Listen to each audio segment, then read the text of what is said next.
자, 다음 40강 되겠습니다. 자, 등기의 공시와 관련돼서 첫 번째 등기사항 증명서 발급에 대해서 살펴보도록 하겠습니다. 자, 누구든지 수수료를 내고요. 등기 기록에 기록되어 있는 등기사항의 전부 또는 일부를 증명하는 등기사항 증명서의 발급을 청구할 수 있습니다. 자, 그리고 등기 기록의 일부로 보는 거 있죠? 등기 기록이란 말은 없지만 신탁원부, 공동담보 목록, 도면, 매매 목록은 그 사항의 증명도 함께 신청하는 뜻의 표시가 있는 경우에만 이를 포함해서 발급합니다. 그러니까 항상 다 이것까지 발급하면 일도 많아지고 시간도 오래 걸리니까 필요하다고 이야기하는 경우에만 발급하겠다. 그런 뜻으로 이해하시면 되겠죠. 자, 등기사항 증명서의 종류가 되겠습니다. 자, 등기사항 증명서는 전부 증명서하고 일부 증명서 두 가지가 있는데, 자, 말소사항 포함하는 거, 현재 유효사항까지만 하는 것은 전부 증명서고요. 그 다음 특정인의 지분이라든지 현재 소유 현황이라든지 지분 취득 이력 같은 것들은 등기사항 일부 증명서의 내용이라고 보시면 되겠습니다. 등기 기록의 열람과 관련돼서 먼저 대상과 범위를 살펴보도록 하겠습니다. 누구든지 수수료를 내고 등기 기록에 기록되어 있는 사항의 전부 또는 일부의 열람을 청구할 수 있습니다. 자, 그리고 등기 기록의 일부인 신탁원부, 공동담보목록, 도면 또는 매매 목록의 경우에는 등기 기록과 함께 열람을 신청하는 경우에 한해서 이를 포함해서 열람하게 한다. 발급과 같은 내용이고요. 그 다음에 등기 기록의 부속 서류. 자, 요걸 우리가 좀 기억해 주시면 되겠는데, 자, 등기 기록의 부속 서류는 신청서 그 밖의 부속 서류를 말하는 것이고, 이에 대해서는 이해관계에 있는 부분만, 자, 이해관계에 있는 부분만 열람을 청구할 수가 있겠습니다. 그래서 이해관계에 있는 부분만 보는 건 부속 서류 기억해 두시면 되겠고요.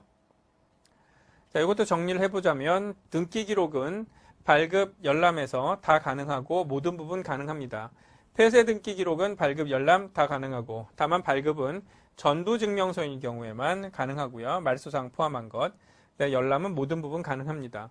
그다음 세 번째 등기 기록의 부속 서류는 열람만 가능한데 이해관계에 있는 부분에 한해서만 가능하다는 것 주의하셔야 되겠죠. 자, 다음은 수수료 납부 방법입니다. 자, 유인 발급기에 의해서 전산 등기부 등기사항 증명서의 발급 수수료는 현금으로 하는 것. 그 다음에 무인 발급에 의해서 발급 수수료는 현금 또는 선불형 교통카드이고 인터넷을 통한 등기사항 증명서 발급에 대한 수수료는 신용카드, 계좌이체, 전자화폐 방법으로 납부할 수가 있겠습니다. 출석 열람의 경우에도 역시 현금이고요. 인터넷 열람의 경우에는 신용카드, 계좌이체, 전자화폐 방식으로 납부할 수가 있겠습니다. 등기사항 증명서를 신청한 부동산이 미등기일 경우에 수수료는 반환해야 하지만 열람 수수료는 반환되지 않습니다. 열람 수수료는 반환되지 않습니다. 자, 다음은 수수료 면제가 되겠습니다. 자, 수수료 면제. 자, 다른 법률에 수수료를 면제하는 규정이 있다든지, 그 다음 두 번째, 국유재산법상의 분임재산관리관 이상의 공무원이 징발법, 징발재산 정리에 관한 특별조치법 시행상의 필요에 의해서 등기사항 증명서의 발급 또는 열람을 청구하는 경우에는 면제한다. 업무 필요에 의한 경우에 이제 면제하겠다. 이렇게 보시면 되겠습니다. 자, 다음은 전자신청 절차가 되겠는데요. 자, 전자신청 절차. 첫 번째로 전자신청을 할 수 있는 자가 되겠습니다. 자, 당사자 본인에 의한 신청인 경우에는 자, 사용자 등록을 한 자연인만 가능합니다. 이때는 외국인 포함한다는 뜻이고요. 그 다음에 법인의 경우에는 전자증명서를 발급받은 법인이면 신청을 할 수가 있습니다. 하지만 법인이 아닌 사단이나 재단 같은 경우에는 신청 자체가 안 된다라고 보셔야 되겠고요. 자, 대리인에 의한 신청의 경우에는 자, 요런 말 기억하시면 되겠죠? 자격자 대리인. 자격자 대리인은 변호사, 법무사를 얘기하는 것이고요. 자격자 대리인이 아닌 사람은 대리 전자 신청할 수가 없습니다. 그래서 대리 신청은 자격자 대리인만 가능하다라는 거 알고 계셔야 되겠습니다. 자, 다음은 전자신청 방법이 되겠습니다. 자, 전자신청 방법. 대법원 인터넷 등기소를 접속하고 사용자 인증 취득하고 그 다음에 신청 정보를 입력하는 방법이고요. 그 다음에 필수 정보를 첨부합니다. 자, 법인 등기부 정보 또는 부동산 등기부 정보와 같이 등기소에서 직접 확인할 수 있는 정보는 그 표시만 하고 첨부를 생략해도 되고요. 주민등록정보, 토지대장 정보, 건축물대장 정보, 토지거래, 계약허가 정보 이런 것들은 행정정보 공유센터에 연계를 요청할 수 있다는 얘기가 되겠습니다. 자, 그 다음 승인을 하고요. 그 다음 여섯 번째 등기신청 수수료를 납부하게 되겠죠.